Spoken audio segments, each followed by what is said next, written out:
hasilnya berguna bagi orang lain dan diri sendiri. Pertanyaan nomor 2. Apa peran wirausaha dalam pembangunan bangsa?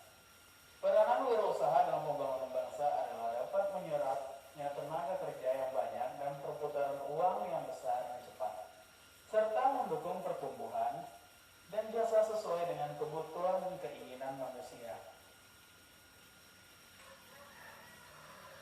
Pertanyaan nomor 3. Jelaskan dengan baik apa itu proposal business plan dan poin apa saja yang harus ada dalam proposal business plan. Setelah itu kaitkan dengan proposal business plan yang saudara punya. Baik, business plan adalah rencana bisnis sendiri secara umum. Bisa diartikan sebagai rincian informasi yang berisi tahapan dalam pembangunan sebuah usaha atau bisnis mulai dari 0 sampai kurang lebih 5 tahun ke depan. Dan poin-poin yang ada di dalam bisnis plan tersebut ada 8. Yang pertama ialah ringkasan utama atau eksekutif summary. Poin ini menitik beratkan pada pentingnya meringkas apa saja yang menjadi nilai-nilai utama yang ditawarkan oleh bisnis atau usaha Anda. Contoh, apabila Anda sedang menyusun bisnis kuliner martabak, perusahaan PT Enak dengan lini bisnis utama martabak menjamin adanya kecepatan dalam pembuatan variasi beragam dalam menu martabak. Harga di bawah yaitu 10.000 dan ketersediaan selama 24 jam. Poin ini dapat menjadikan audiens untuk meningkatkan keunikan produk atau jasa yang Anda tawarkan. Poin kedua, alasan perusahaan atau company overview. Jelaskan perusahaan Anda secara ringkas, padat dan jelas. Utarakan tentang sejarah terbentuknya perusahaan, visi atau tujuan besar, siapa saja yang menjadi pendiri atau penggerak perusahaan, dan juga lokasi operasional maupun pemasukan bisnis utama. Yang ketiga, analisa pasar atau market analysis. Jelaskan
Dan cara saya untuk membuat atau mewujudkannya ialah melakukan research, mencoba, dan mulai menyebarkan produk tersebut.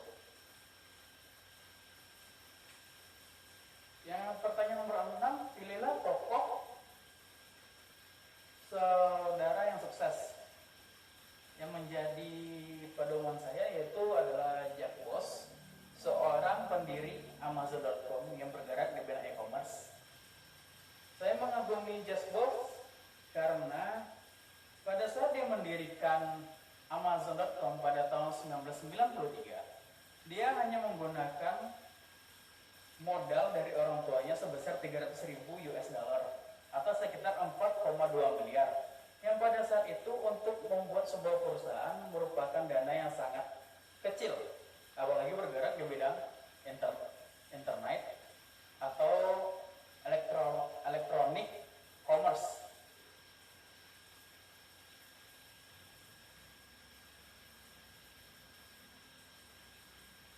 Dan pada saat membentuk perusahaan tersebut, Jeff Bezos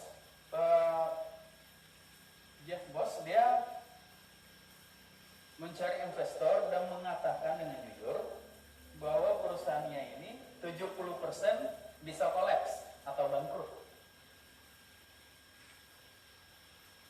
Dan tanpa diketahui media, setelah dia pun mendapatkan investor-investornya, dia mulai bekerja dan meliputi 45 negara.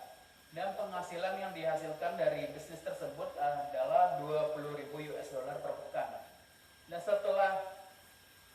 selama 3 tahun, Jeff Bezos kemudian mulai melakukan go public, Amazon go public pada tahun 2001. Dan para penulis meramalkan perusahaan yang Jeff Bezos pimpin ini tidak dapat berdiri sendiri dan bisa kolaps dalam waktu 5 tahun. Tetapi semua penulis itu salah.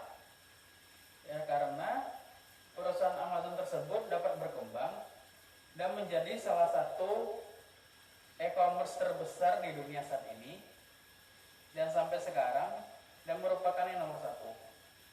Terima kasih.